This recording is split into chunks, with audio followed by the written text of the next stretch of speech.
whether you lease or whether you buy, you pay for the space you occupy. So here we go again. I like that. If it does not fit, you must acquit. Yeah. I mean, there are reasons that you want to buy, because maybe you want to bet on future appreciation, because what happens to the asset at the end of your lease? The rents go up. Well, or you give it back to the landlord, right? Well, sure. Yeah, it's not your, Right. But if you bought it, hopefully it's appreciated over time and you have a greater residual value than you had going in. Right. So maybe you do want to do that. Or frankly, sometimes it's just ego driven. You know, you ever been in a car and you're driving down the street and somebody, hey, see that? It's mine. Yeah. Right? Or you're at a party and somebody, talks about, I own real estate.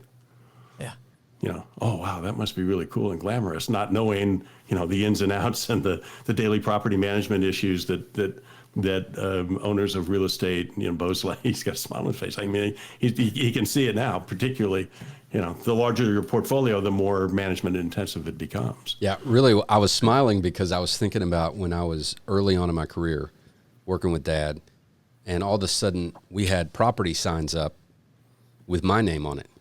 Right. Oh, I didn't even own the property. And right? You weren't licensed. No, I was licensed. But we'd drive by. Dad would not let him get away with that. We'd drive by, and I'd tell my kids, I was like, whose name is that? Yeah. Whose name is that? They'd be like, Right. your name, Daddy. I was like, Yeah. you got that right. Yeah. Even before I owned, there's ego involved. And then we'd sell a property, and we'd be driving down the road, and I'd train them, and I'd just kind of snap and point, and they'd go, sold. Oh, that's fun. A little bit of ego in this business sometimes. Yeah. I mean, I own and pay nothing for my use in this. Don't tell people that. But my name's on the building. That's right. So we'll pull up, and I'll do that with Una. I'll be like, hey, look, that's our last name. That's our last name. Wait, there's not a big sign there that says TBP, Timmy Barron Productions? Nope. Big long sign. You should negotiate for signage rights, Timmy. Oh, yeah. Signage rights. Do you need some help maybe with your landlord, somebody to represent you? Like you? No, like top producer Todd Humphreys. I know him. Yeah. I've got his number. Mm-hmm.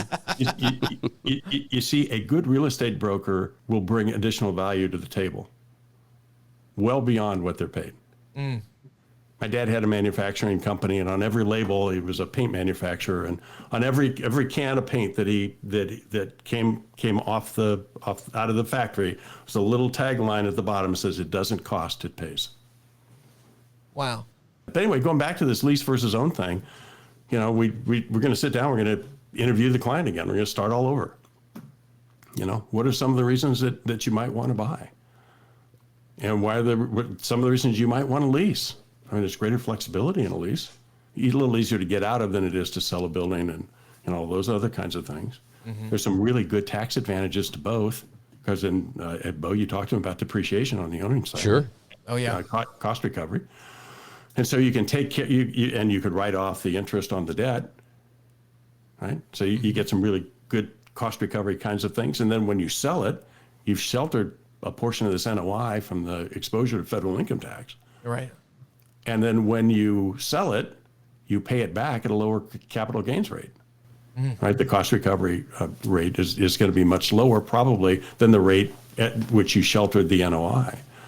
So you've not only saved yourself some money during the time you've owned it, but then you're paying it back at a lower rate, and the difference between the rate you sheltered and the recapture rate just goes away, right? So there are really good reasons that you might want to buy. But on the other hand, if you lease, you get a total write-off of the 100% of your rent times the tax bracket you're in, right?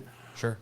Okay, so the government is going to help subsidize your rent by giving you a tax break on, if you're a corporation, 21% of your gross rent can be used as a write-off, and so 79% is your after-tax cost of leasing.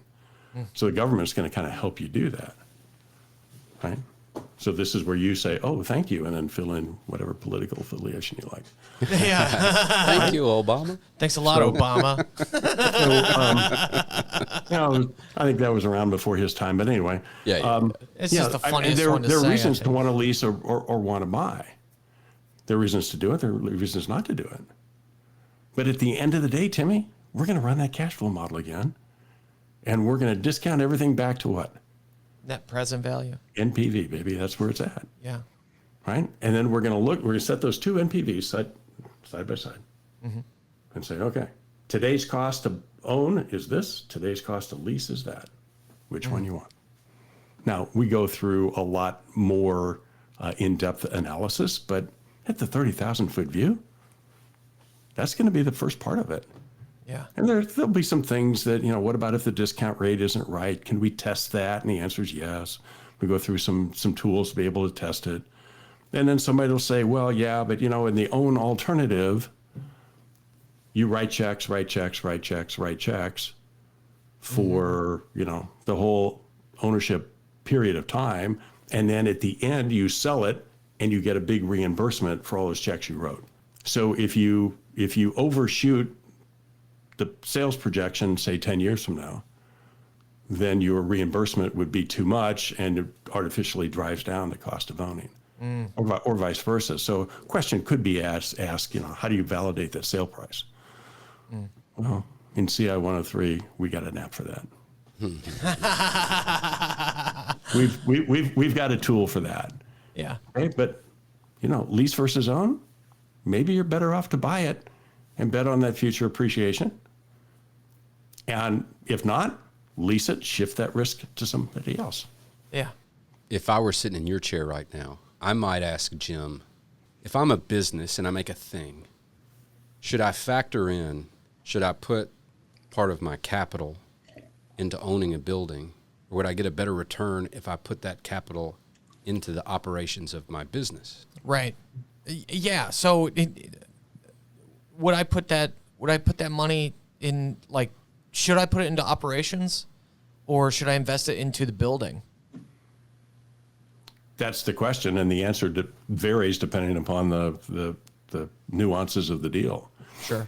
There's going to be a cost to each alternative, right? It can be an NPV cost today to buy it, an NPV cost today to lease it. Yeah. The assumption is that you have enough money to buy the most expensive choice. If you choose the lesser expensive alternative, then you've got some money left over. Right. And to Bo's point, where am I better off putting that leftover money? Right. Into the widget company or into the real estate? Right. Jim, would you share with Timmy and our listeners, Yeah. who are some of the retailers out there that have chosen as a business model to put the money in their business instead of the real estate? Or in other words, who are some of these well-known retailers who almost exclusively rent? And the reason I want to ask this question is, great question. there is our daddy's generation that looks at renting like it's a sin. Like they're throwing, I can't tell you how many times I've heard people say, renting is like throwing money away. Right. Because they don't own it. Right. It's totally not the case. So who are some of these like big retailers that almost exclusively lease, and if you didn't know, you'd never know? From your perspective as an investor, Bo, it's not a sin to lease. No. It's a good thing for people to lease, because without people leasing, you got That's right. That's you right. got what we call the luck from a bagel. That's the middle piece. There's nothing left, right? That's right. Vacant properties do not help me at all. No, but they're opportunistic buys. In our area, a lot of that decision to lease versus buy is locational, not necessarily financial. Meaning, well, I need to get that particular location that's not available for sale, or I'm a 2,500 square foot tenant in a shopping center, and it doesn't make sense for me to buy the whole shopping center. Or a junior anchor tenant, the so-called category killers that, are best in class, and you see them maybe between the bookends of the large box anchors. Have you heard the term category killer before? No. Jim, explain to Timmy what category killer. Like, give him an example. You'll get this right away. In the electronics world, Timmy, there were lots of small back in the day. Your parents could go buy a TV at the department store, Yeah. right? Or at Sears or JCPenney, or they all had, those kinds of electronic goods that they sold as just as a department within the overall store. Yeah. Then came the advent of the category killers, and Radio Best Shack? Buy comes along. Best Buy. Circuit City before and it. Circuit City comes along. Oh, yeah. Right. These are category killers that say, okay, we're going to focus exclusively in electronics of all sort. Yeah. So we're going to take that small amount of square footage that had been devoted in the department store scenario as almost an afterthought, because department stores are generally apparel. When you think about it, but then they had, some where you could buy a refrigerator or some appliances, or where you could buy, kind of an inexpensive stereo. But if you wanted the really cool, stereo with the great big speakers, with the subwoofers and all that other kind of stuff, you'd have to go to a specialized store. Maybe they weren't available in all markets. So the category killers, come in and say, okay, we're going to specialize in that.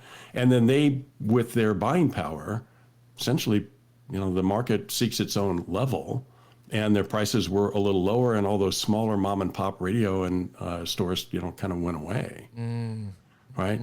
So they are in each category. So there are in electronics, there are in office supplies with Office Depot and Staples, and and some of in cosmetics there are places like Ulta, Sephora, Ulta and Sephora, their competition, right? These are folks that have gotten it down to the point where they are the leaders in their categories. That's where junior anchor retail came from, right? Maybe 20, 30 years ago, 35 years ago, maybe it didn't exist. Back in the time when your dad was syndicating real estate or building shopping center, there were anchor tenants and there were small shop tenants, but there was no intermediate junior anchor, size that would be 25 to 50,000 square feet. And of course, during those days, most all shopping centers were grocery anchored. They were either grocery anchored or they were a regional mall. Who was the big department store in Owensboro? JCPenney and Macy's. Yeah. Well, we had Sears. Yep, those were the three in the mall. Yeah. JCPenney, Sears, and Macy's. So Timmy, we're gonna look at the cost to lease this building over a long term, because you wouldn't do a lease versus own analysis for 1 or 2 year term. Okay. Right? You're probably going to be looking at a 10 or 15 year term if you're going to buy it, and so we want to try to make those consistent. And so we'll look at the cash flows on an after tax basis, because the government's going to help subsidize our rent by giving us a tax break or a tax credit. We could write off a portion of our rent. Yeah, baby. Yeah, and then say, okay, we're going to take all these future cash flows and put them into the categories, the buckets where they belong, and discount them back to present value. We've put in our time value of money piece. We've incorporated the cost of capital into the discount rate, and so that NPV represents today's cost to William Griffin Barron II, WGB2. WGB2. Yeah, baby. WGB squared. There you go. Yeah. There you go. All truth, no lie. Coming to you from Owensboro, KY. Yes. Right?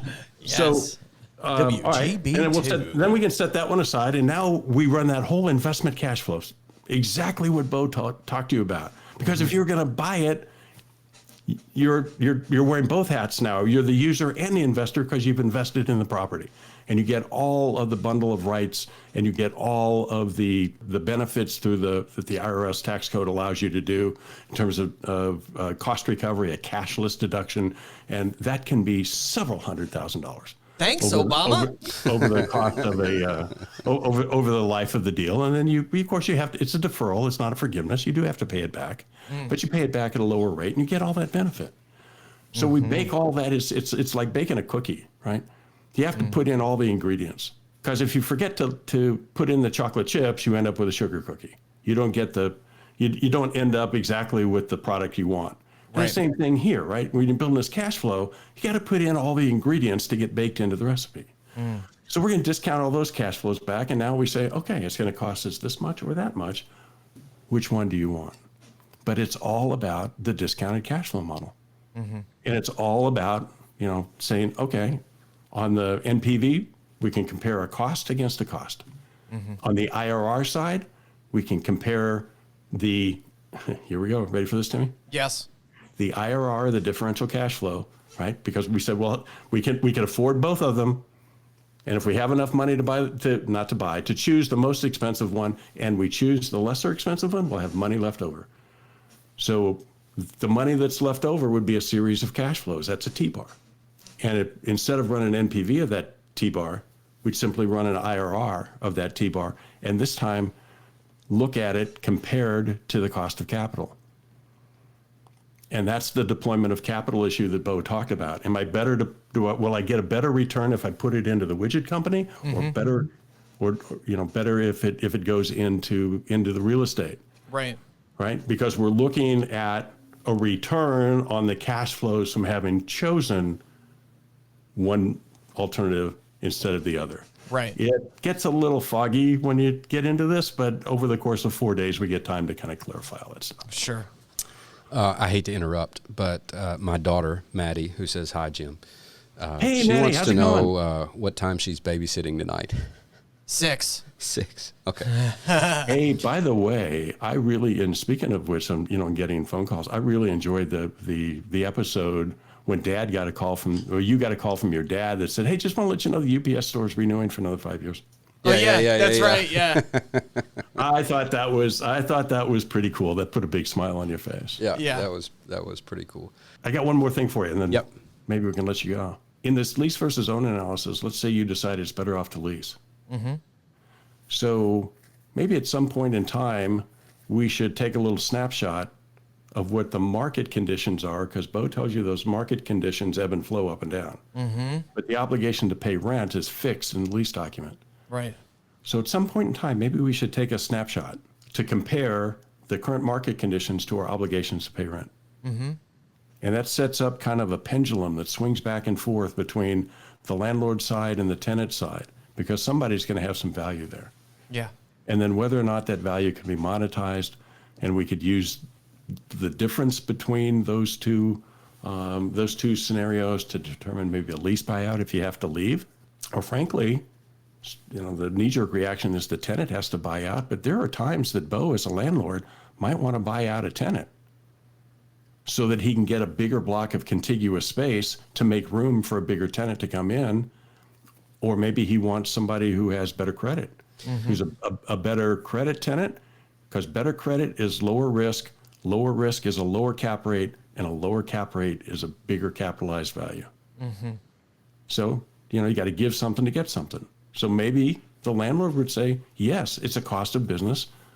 I will pay money for a lease modification agreement or to terminate that tenant for a good business reason that I can make it up on the other side. Now, both of these situations happened to me in the last week as a No way. landlord. Seriously. Oh, wow. So I've got a warehouse, and the tenant has, we started this process a long time ago, or months ago. They've been a great tenant. They've been bought out. And they're like, we don't need the warehouse anymore. And they're like, what are my options? I was like, well, you can keep paying. Okay. You can buy it out, and we'd negotiate a buyout. Or you can allow me to find a new tenant, and if the tenant is credit worthy enough and I feel as comfortable with them or better than I do with you, then I'll just let them replace. So it's really who's going to take the risk. And they chose to negotiate a buyout. So we negotiated the buyout. Essentially, they paid 6 months when they had 12 months remaining. Now, why on earth would I do that? Well, because you can get someone else in there to start yeah. If Someone else in there.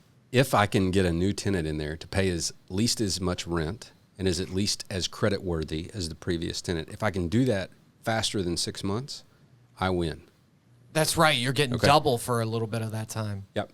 Now, the reality of the market here in Owensboro is the industrial market's very tight. Right. There's almost no vacancy. I've got a nice building, and they're paying about $450 a foot, and market's $750 a foot now. Ooh, yeah. So you can. So I don't even need to win. I don't even need it to happen within 6 months for me to win. Yeah. I just need to get market rate sometime fairly quick, and I'm going to be much better off down the road. So I was happy to agree to a 6-month buyout when they had 12 months of term left so that I can re-tenant the building at market rents. That's a big win for me. Yeah. Now, on the other side of that, I've got a tenant who's right next door to a much larger tenant that I have in a multi-tenant building. And the big tenant wants the little tenant space. So I'm going to that tenant and say, hey, can I help relocate you either to the other side of the building or just I'll let you out of your lease. Let us help you find another place. And I might even subsidize them moving or whatever, because it would be worth it to me to allow my larger tenant to expand. They'll pay more rent than the little tenant because the market has increased since all these. And that's all happening in the last 7 days. Wow. Yep. So, Timmy, in terms of negotiating leverage, I think that little tenant has some leverage on your brother Yeah. because he wants their space and they know it.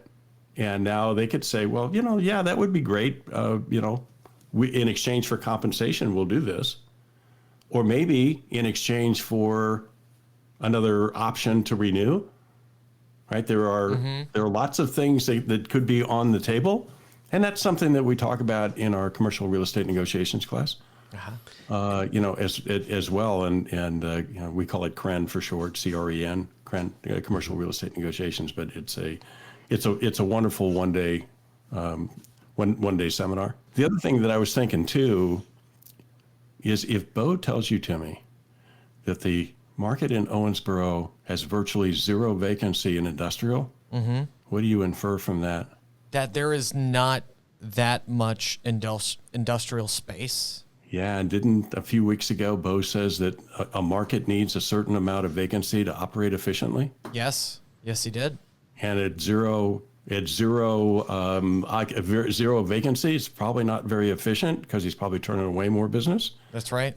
Time to get shovel out, start building. That's right. Right? We need to rekindle the Griffin Construction Company. Yeah.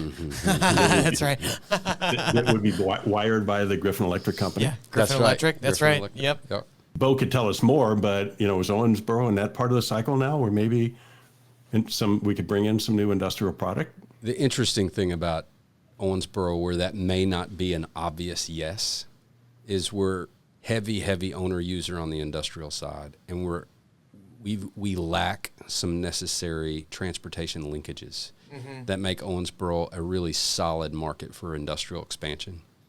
So while we don't have much vacancy, we also don't see a whole lot of demand. Yeah. So it's a tricky thing.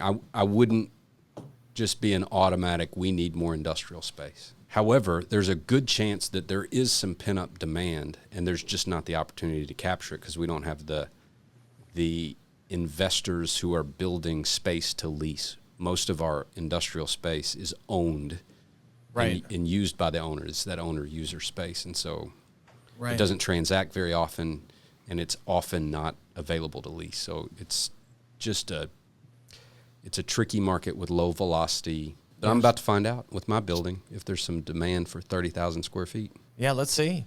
So, Timmy, conversations like this start to beget opportunities. Yep. Right? Just by having conversations that may not otherwise occur with a few good friends or a few good professionals back and forth, and say, wow, maybe we've just uncovered an opportunity. What about?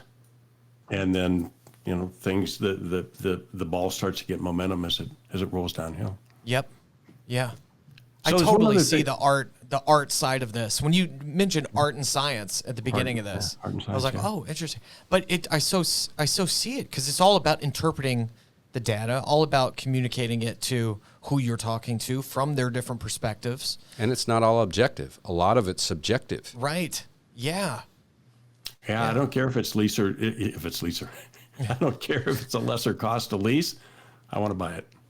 Right. Why? Because I have pride of ownership and because I was raised that we're better off to buy it, and I want to use as less leverage as possible because pay it off quickly and not, there's some people that want to over leverage in order to up their returns, and they don't really care about the exposure and the risk that they take on. While other people would say, no, I'd want to use a smaller amount of leverage so that we can get it paid off and then not be beholden to anybody else and not have to suffer the interest rate sensitivity. Right. And I can sleep put better. that's right. And then I can put that money back into making more widgets. Yeah, maybe. Love the widgets. So there's Yeah, one more thing, love the Jimmy. In the widgets. lease versus own, let's say you decided to own it. Yeah. So you went and bought that thing. Mm-hmm. Well, as soon as the ink is dry on the closing statement, you've gone from being a buyer to being a seller. The question is when. When? That's right. How long do we want to hold that thing? Mm-hmm. And at some point down the road, would we want to maybe sell that to an investor and lease it back from them so we maintain the utility, but we can also pull our equity out of the deal? Right. Right. Right? Yeah. And so we're thinking, that could be a sale leaseback. Should I continue to own and bet on future appreciation down the road? Or should I ring the register today, pull my equity out, and enter into a leaseback so I don't have to move? Mm-hmm. And from the investor's perspective, it's like, wow, I have no downtime. I have a tenant in place. I'm comfortable with them. I have no TI. I have no commissions. I have nothing. I'm buying an in-place income stream that's ready to rock and roll. Mm-hmm. Right? And so we can talk about that sale leaseback scenario, which is really a financing tool, a way for a company to raise capital by monetizing its real estate asset.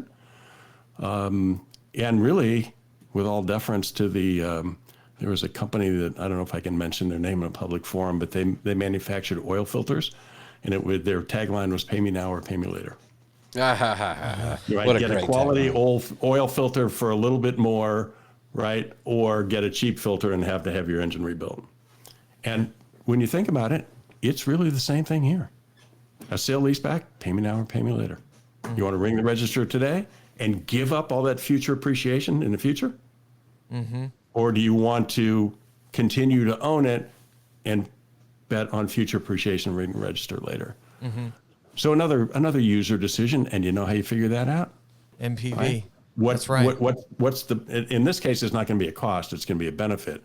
But what's the benefit of continue to hold and do nothing compared to what's the benefit of pulling my equity out now and incurring some costs over the next 10 or 15 years, however long the leaseback period is, Right. to pay rent and to lease it back. Mm-hmm. Now, you want to hear a use case for a sale leaseback? Oh, you know I do. Okay. So let's say you're a doctor. We like to pick on doctors a little bit, but let's just say you're a doctor. Okay. Okay.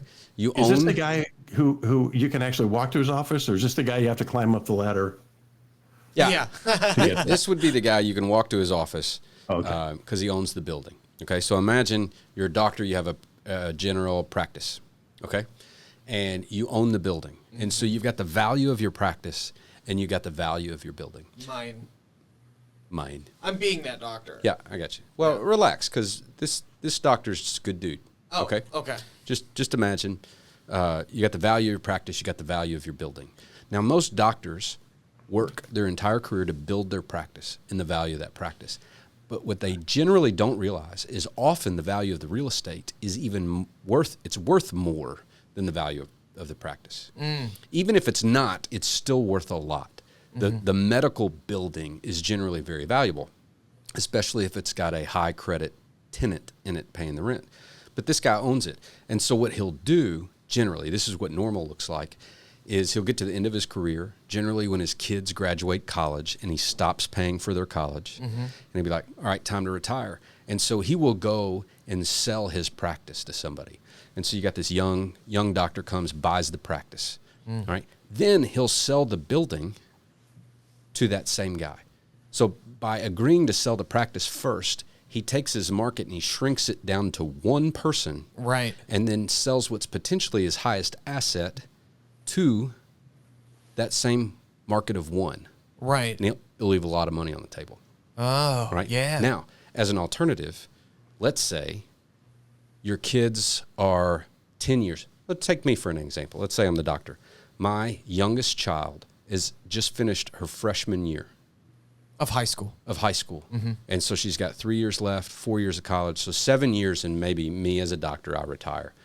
If I decided at this point to do a sale leaseback and do a 7-year lease, Yeah. I could decide how much rent I wanted to pay, and it'll probably be a triple net lease. So me as the tenant will be responsible for that, which reduces the cap rate, potentially increases the value. I can choose how much rent I want to pay. So I can pick the NOI that's going to end up having a huge impact on the value of my building. And so if I want to sell my building for more, I just decide to pay a little more rent. And as long as the rent is within market norms, Yeah. I can't just pick a huge, crazy high number because it wouldn't appraise and it would. Sure. So as long as it's within market rate, I can have a huge impact on the value of my building by choosing how much rent I'm going to pay. Right. And then I go ahead and I cash out and I take that equity now. When I get to the point where I'm ready to sell my practice, I can get more for my practice because the person who buys my practice does not have to buy my building as well. Right. They can just take over the lease. Yeah. And it's not as capital intensive to buy a practice. They can actually pay more. Yeah. So if you're a doctor, if you can forecast out how many years do I have left before I want to retire, do a sale leaseback early, you'll get more money for the building, and you'll make your practice more attractive because there's not the real estate that some younger doctor is going to have to go into debt up to his eyeballs, and he's already got student loans. It's much easier for them to buy the practice for more money because they don't have to buy the real estate as well. Right. And you take one deal and you turn it into two, and you can maximize both. Yeah. Wow. So, Wow. Yeah. and for some professions, sale leasebacks make a ton of sense. Yes. Yeah. Wow. You know, another place they make a lot of sense too is to finance the development of future projects, and so we find that with a lot of quick service restaurants who will buy a piece of dirt, put up the building, open the restaurant, you know, and do that 2 or 3 or 4 times down the road, and then package 4 properties as a package of sale leasebacks, right? So they'll agree to pay rent on the property. They'll put a lease on it. They'll then sell it on a single tenant net lease investment market, pull the development profit out, and plow that into the next group of 4 stores they're going to bring out of the ground. So they can, remember I said a sale leaseback's a financing tool. It's a way to raise equity. And so you could, you know, compare the amount of equity you could get out of that compared to, I don't know, doing a refi, you know, going to the bank and refinancing the property, paying off the first mortgage, and then being able to buy it or to get greater loan proceeds, which are non-taxable, of course. Sale leaseback is a taxable event, but I mean there are lots of really good reasons. It's a great tool for commercial real estate practitioner to have in their toolbox. It's not a one size fits all, but when the situation is right, it's awesome. It's an art. It is. Well, yeah, it's part art, part science. Part art. And at the end of the day, Bo will tell you that many of the decisions that are made in the real estate world are a gut feel. And it's way more emotional than we like to admit. Yeah. I mean, the numbers will tell you certain thing, but I mean, and even Bo in his 102 stuff, you know, will say the numbers say this is where we need to be. And he gets on a plane, he gets a rental car, and he goes and he walks the dirt. And he said, it just doesn't feel right. Right? Absolutely right. I don't care what the numbers tell me. It just doesn't feel right. You're not going to do it. Yeah. Yep. Right? Because if you're not 100% on your own, you're not going to be able to, if you're going to be the sponsor, you're not going to be a very good advocate for something you don't believe in. Yeah. Right. And of course, vice versa. The numbers might say, you know, hey, stay away. But you go down there and you see some opportunity that aren't in the numbers. The numbers are only 2-dimensional. But you see some opportunity for some other things and said, I know the numbers say don't go, but here's the reason I think we should. And I'm really passionate about it. We struck oil. Yeah. Or in your part of the word, coal. Yeah, we struck Your coal. part of the world, coal. Yeah, we struck coal. He struck gold. That is so true. Somehow or another, I don't see the beginning of the Beverly Hillbillies with a coal miner. Yeah, no. Yeah, that's just With the coal bubbling up from the. Yeah. Yeah. But you get a lot of mines down your part of the country, don't you? Oh yeah, absolutely. Yeah, underground and strip. Yeah, we're working on getting one of them listed right now. What Well, category of commercial real estate would that be? Land? Land. Yeah. But it's definitely not residential. Right. Yeah. It's kind of like a guy that buys a bank and turns it into a real estate office. Yeah. Yeah. Yeah. Yeah. Or a museum. All right, cool. Well, Jim, Yeah, or a little bit of both. do we want to give Timmy a pop quiz? Oh yes, that would be great. Yeah.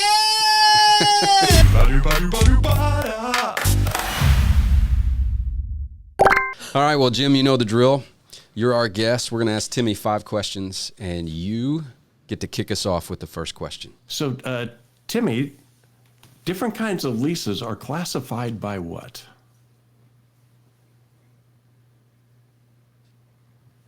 The operating expenses? Yeah. Aha. Or more specifically, how the operating expenses are handled. Yes. Yeah. Yep. Sure. Who pays, Yeah. who Who pays pays? the operating expense? Right. Nice Nicely job, done. Tim. Okay. All right. Love it. All right. That I'm was a always good question. amazed because you ask a good question, and he goes deer in the headlights, Yeah. and then it just comes out of him. Right. You know? Yeah. Yeah. It's kind of annoying. Well, my yeah. All right, question Yeah. 2. Explain to me what we're talking about when we talk about the efficiency of an office building. See, there's that deer in the headlights. It's a- It's coming though. I can Yeah. see it. You see the gears turning. Yeah. The efficiency of an office building, like, Or inefficiency. all I can think of is like max utility. I don't know. You need to have a little bit of vacancy. That, in a different episode, that might be closer to the correct answer. But Yeah. now, what's the difference between usable and rentable square feet? Yes, I know that. What is it? Well, one of them is like the space you actually occupy. The other one is like common areas. Right. And so rentable space is the usable space plus the proportionate share of The common areas, right. the hallways, the bathrooms. And the higher that number is, Yeah. the higher that proportionate share Yes. is. Yeah. The less The- efficient. That's right. That's it. Yeah. If you got a waterfall in there, it's going to be less efficient because you're paying for that awe factor. Mm-hmm. Yeah. Yep. Oh, Good. okay. Nice. Yeah. It's interesting, like what I'm soaking in, and then when the question is asked, I was like, These questions sometimes lack a little context. And once you get the context, you almost always get the answer. right, Yep. right. All right. Jim, question 3. So, Timmy, Yes. at the 30,000-foot view, the two main players in the commercial real estate world are investors and users. Yes. What's the mindset? Why are they different?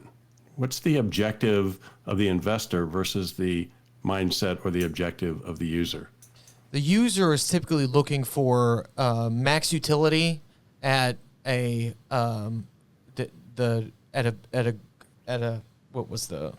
max utility at minimum cost, and then the investor is looking for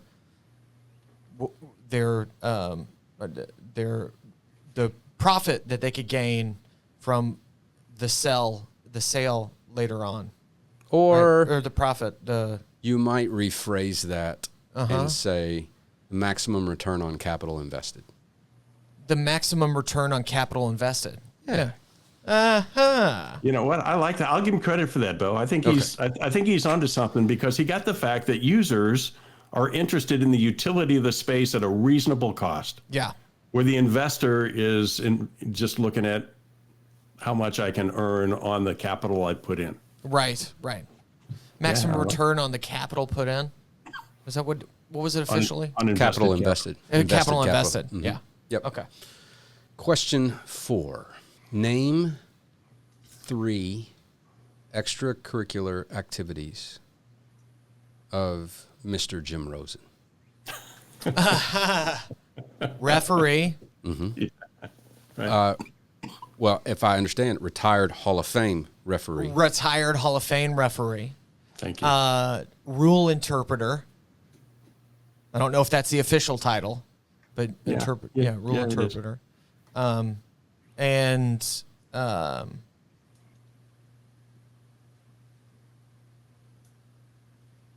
He's got a private pilot license, Yeah.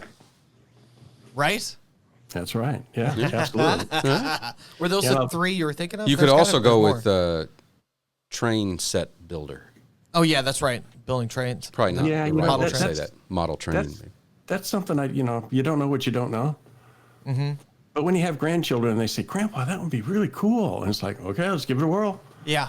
So, thank God for YouTube. I'm learning. Right.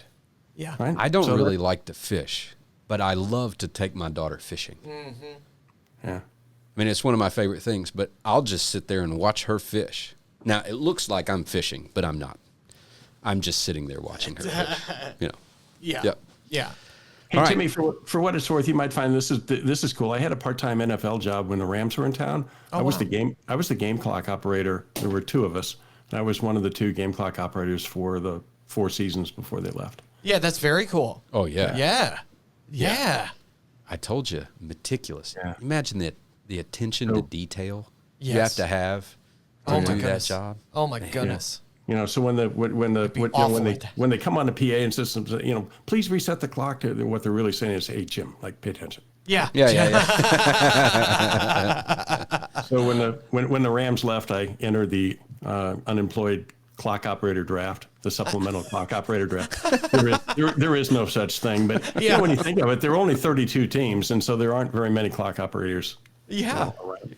Yeah, Well, no, look, that's yeah. huge. I've done that for high school basketball. Yeah, so you know the pressure, right? Oh, man. And as soon as you screw up, the fans are screaming at you. Yeah. Which Yeah. to me sounds like they're volunteering to take over. No. know, Yeah. but No. No. You think you can do this?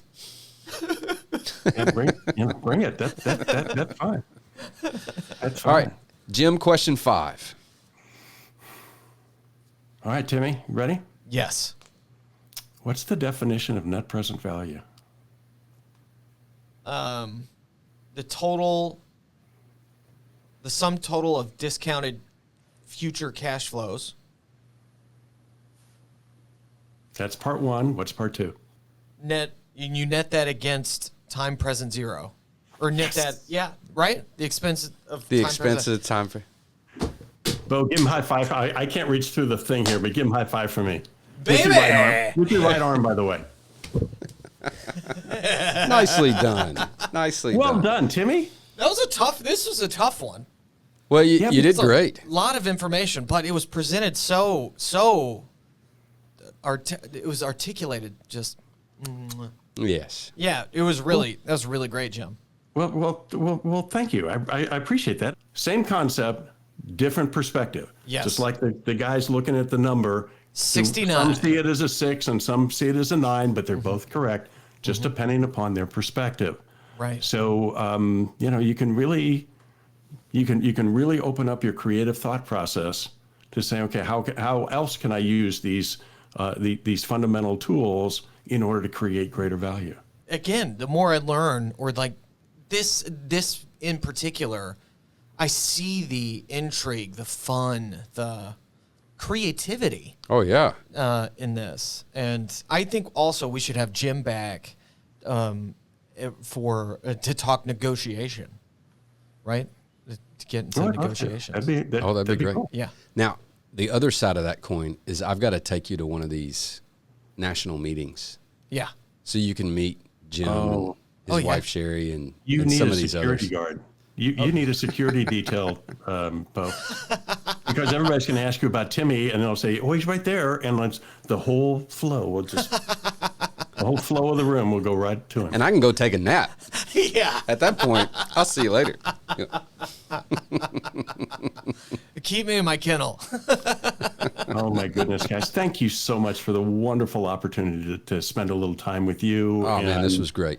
to create hopefully some value and give some ideas to your subscribers. And Big time. if you haven't done that yet, ring that bell. leave us a talk leave to us me, a Jim. message on Apple Podcast, Yes. right? That's right. Leave a review on Apple Podcasts. And then I'm waiting. So you tell me when I could say, "Love you, brother," and "Bye, Alice," because I just those are the two things I've just like. You got it. You got it. He said, Dude, this is amazing. it is. Yeah. But I would Yeah. say now's the time, man. Yeah.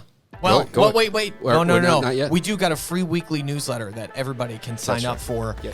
WG Barron at Subscribe.wgbarron.com. yes, and in that we'll send you the newest episode. There are several different articles on business, negotiation, commercial real estate, all things that Bo would be reading himself. So if you admire Bo like I do, you'll want to subscribe to that. It comes out every single Thursday, and in that there's a link to Currently Commercial, which is the webinar that you're doing. Have you done that one with AI guy?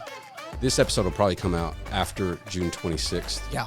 But in the show notes and in the newsletter, we'll have the next month's Currently Commercial webinar. We'll bring another AI expert on and try to understand what's possible in commercial real estate now with the advent of some of these AI tools. That's right. That's really what we're trying to accomplish there. So we'd love to have you sign up and join us in some of those webinars, and we'll try to extract from these experts things that you can instantly apply to your business to build it and make some money. That's right. We got I was one of the 400 that were in attendance at the first one. I thought it was terrific. Great. first person review right there. Yeah, it's very great. It's very great. Well, we have a lot of exciting things coming up. So please, for real, hit subscribe, ding that little bell, and Yep, got some collaborations we're working on, and collaborations. We've got some I great guests think coming up. I've seen some mock-ups of some potential merch. Oh yeah, top producer Todd Humphrey's shirt. I can't wait to wear it myself. But yeah, we've got some things cooking, so super exciting. But we'll see you all next Monday. And Jim, Take us out, man.